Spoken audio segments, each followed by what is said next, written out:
Baiklah, selanjutnya saya akan menjelaskan mengenai sifat koligatif larutan part yang kedua, mengenai diagram PT atau diagram fase. Jadi di sini ada diagram mengenai hubungan P atau tekanan pressure dan T atau temperatur yaitu suhu.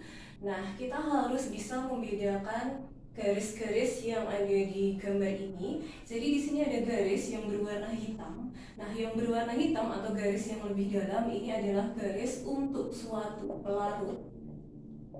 Sedangkan garis yang lebih luar atau dalam hal ini yang merah putus-putus ini adalah garis untuk suatu larutan. Nah, kemudian kita akan membedakan bagaimana cara menentukan titik didih, titik beku baik pelarut maupun pelarutan. Nah, saya akan mulai dari masalah temperatur ya. Kita tahu temperatur atau suhu itu hubungannya dengan dua sifat koligatif larutan. Yang pertama adalah titik beku dan yang kedua adalah titik didih. Nah, kalau kita lihat garisnya ini kan kalau semakin ke kanan, otomatis kan angkanya semakin besar. Kemudian kita tahu bahwa titik beku, sesuatu yang membeku itu angkanya pasti kecil, sedangkan sesuatu yang mendidih itu angkanya pasti besar. Berarti dengan kata lain, untuk BC ini adalah daerah untuk titik beku, sedangkan DE ini adalah daerah untuk titik didih. Nah, saya akan mulai dari titik B. Nah, saya tadi sudah menjelaskan bahwa B ini adalah daerah untuk titik beku. Titik beku dari apa? Karena di sini untuk yang B ini dia garisnya merah putus-putus dan merah putus-putus tadi miliknya larutan, berarti B adalah titik beku dari suatu larutan. Kemudian kalau C berarti ini juga untuk titik beku, tapi karena di sini C itu dia adalah garis hitam, berarti dia adalah titik beku dari suatu larut. Nah, kemudian untuk perubahan BC ini apa? Karena BC ini adalah perubahan dari titik beku larutan dan pelarutnya, maka ini bisa dikatakan sebagai perubahan titik beku atau penurunan titik beku, yaitu delta T. Sedangkan D, tadi sudah saya jelaskan bahwa ini adalah daerah untuk titik didih. Di sini adalah titik didih. Titik didih dari apa? Karena di sini dia bergaris hitam, maka dia titik didih dari pelarut.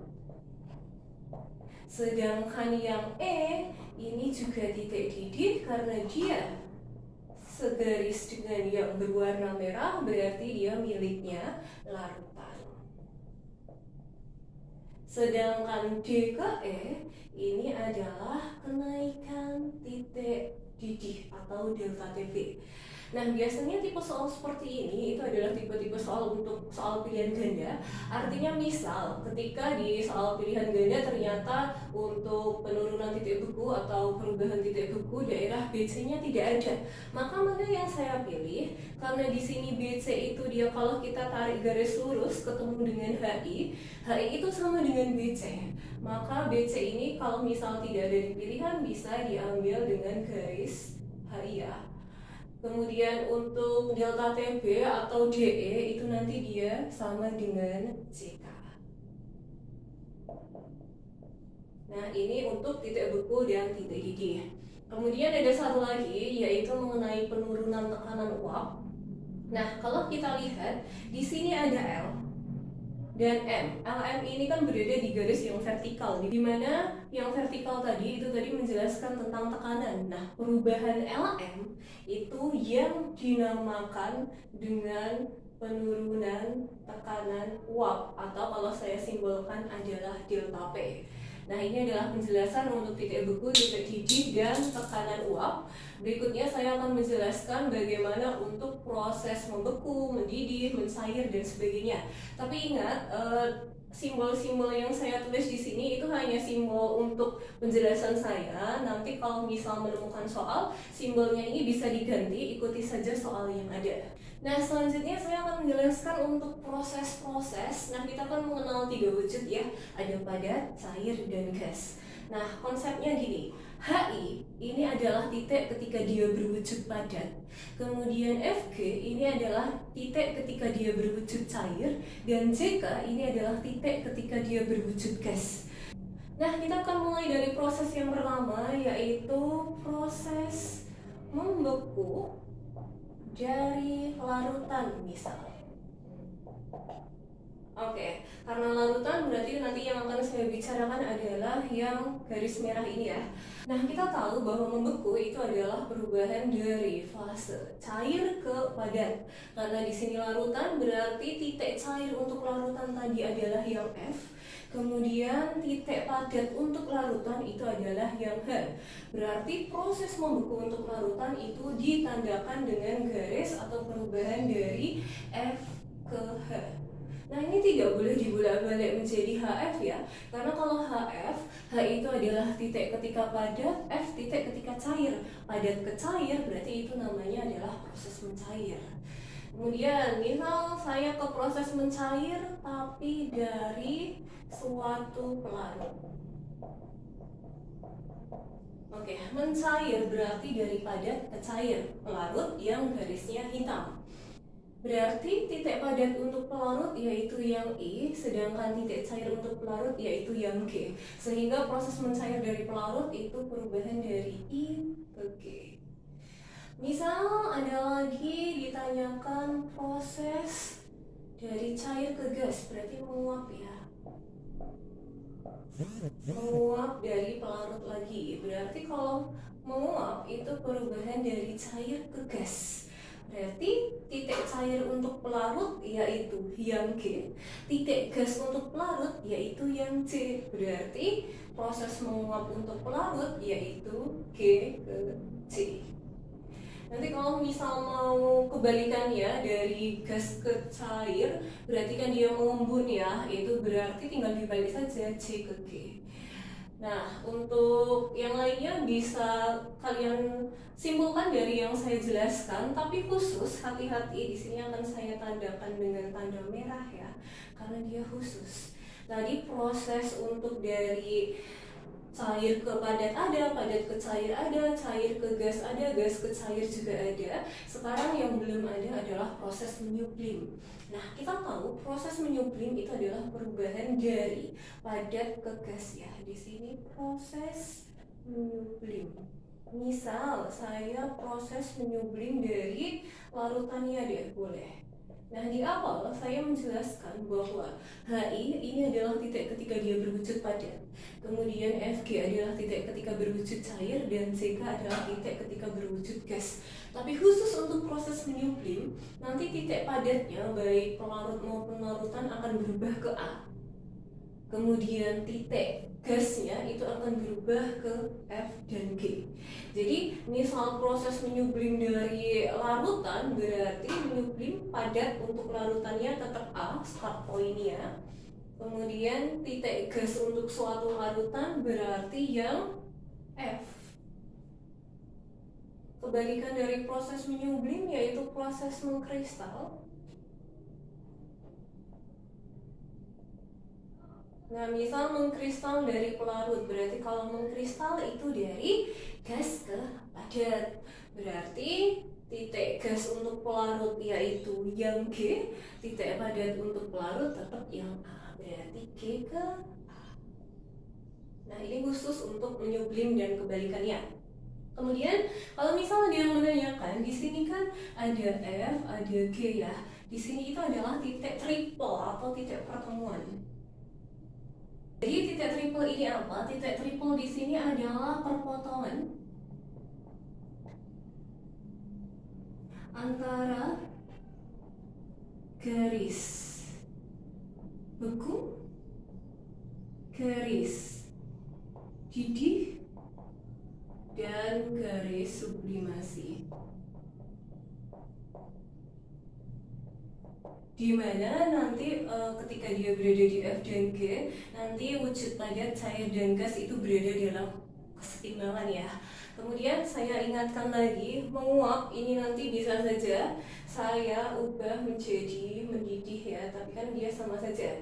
Menguap itu dari cair ke gas, mendidih juga dari cair ke gas. Bedanya proses mendidih itu lebih cepat daripada menguap, tapi intinya sama, dia perubahan dari cair ke gas. Nah, seperti itu untuk penjelasan dari diagram PT. Selanjutnya saya akan menjelaskan mengenai bagaimana cara menghitung jumlah partikel atau zat mana yang lebih cepat mendidih, menguap, dan sebagainya.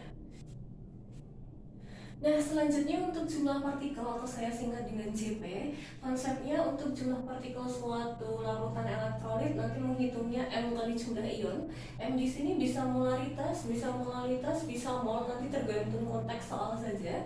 Sedangkan JP non elektrolit itu nilai M itu sendiri. Nah, konsepnya ada 4 ini ya. Ketika JP tinggi, jumlah partikel tinggi, maka tekanan uap akan rendah. Yang kedua, jumlah partikel tinggi, titik beku akan rendah. Yang ketiga, jumlah partikel tinggi, titik didih akan tinggi. Dan yang terakhir, jumlah partikel tinggi, tekanan osmotik akan tinggi juga.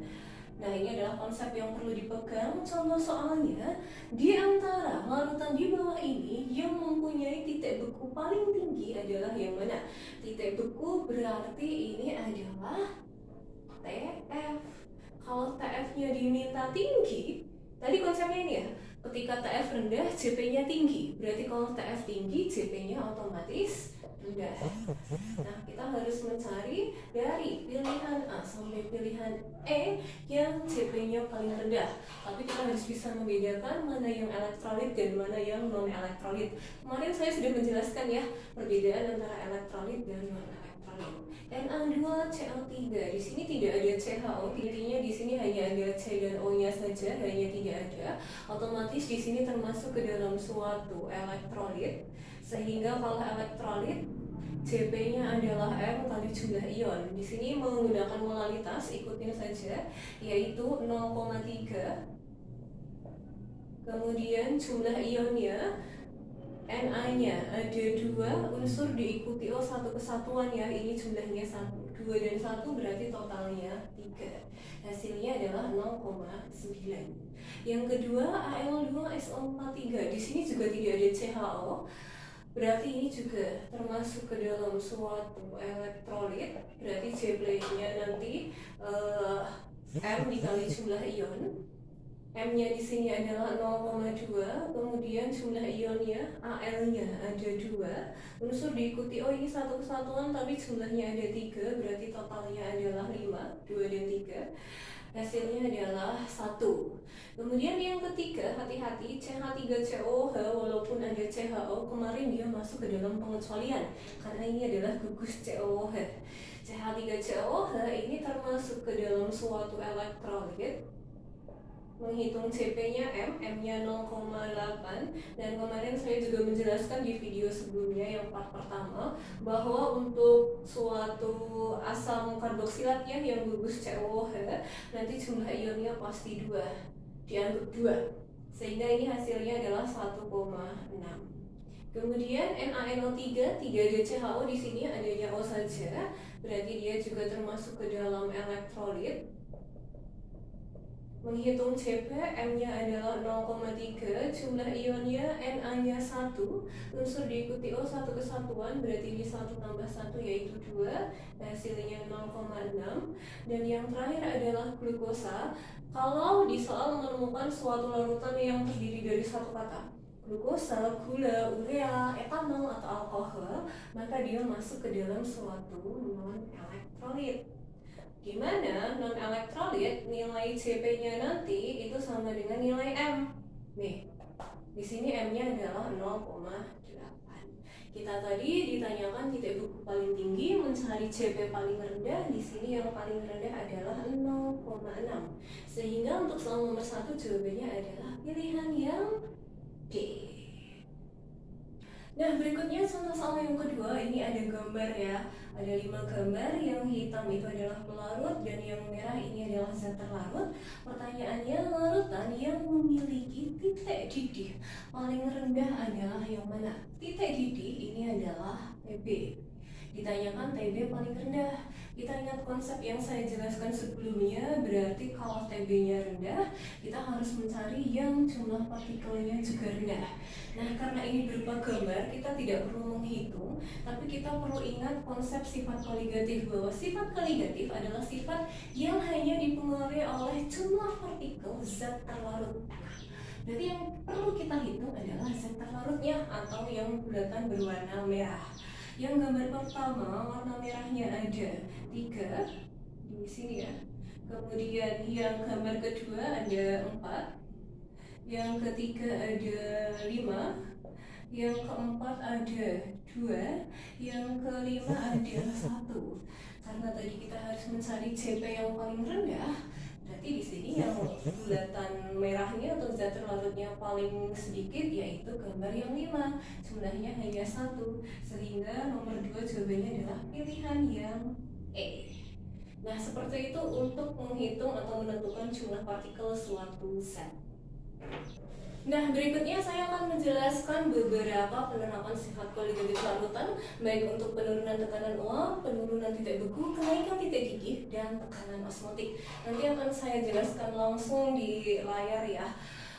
Penerapan sifat koligatif larutan, jadi kan ada 4 ya, penurunan tekanan uap, kemudian ada kenaikan titik didih, ada tekanan osmotik, dan ada penurunan titik beku. Jadi untuk penurunan tekanan uap di sini ada tingginya kadar garam di laut mati, biasanya kata kuncinya di laut mati ini. Kemudian ada pembuatan kolam renang apung, kemudian ada mendapatkan benzina murni. Kalau penerapan kenaikan titik didih ada penyulingan minyak bumi, penyulingan gula. Jadi penyulingan itu adalah kenaikan titik didih. Kemudian menambahkan bumbu setelah air mendidih saat memasak. Kemudian menambahkan garam saat memasak, kemudian pengukuran massa molar. Untuk penerapan penurunan titik beku, ada penggunaan garam dapur untuk mencairkan salju, kemudian penambahan etilen glikol pada radiator mobil, penggunaan garam dapur dalam pembuatan es putar, kemudian anti beku pada tubuh hewan. Biasanya sih kalau ada kaitannya dengan dingin-dingin, itu adalah penurunan titik beku. Untuk penerapan tekanan osmotik ada banyak. Yang pertama, naiknya air tanah melalui akar ke seluruh bagian tanaman, kemudian penggunaan garam dapur untuk membunuh lintah, penggunaan garam dapur untuk mengawetkan makanan, kemudian proses yang terjadi dalam cuci darah ya atau dialisis, kemudian ada penggunaan cairan tetes mata dan pemisahan zat beracun dalam air limbah. Oke, cukup sekian penjelasan dari sifat koligatif larutan part yang kedua mengenai diagram fasa atau diagram BT, kemudian jumlah partikel dan penerapan sifat koligatif larutan. Jika ada yang mau ditanyakan, silahkan ditanyakan. See you!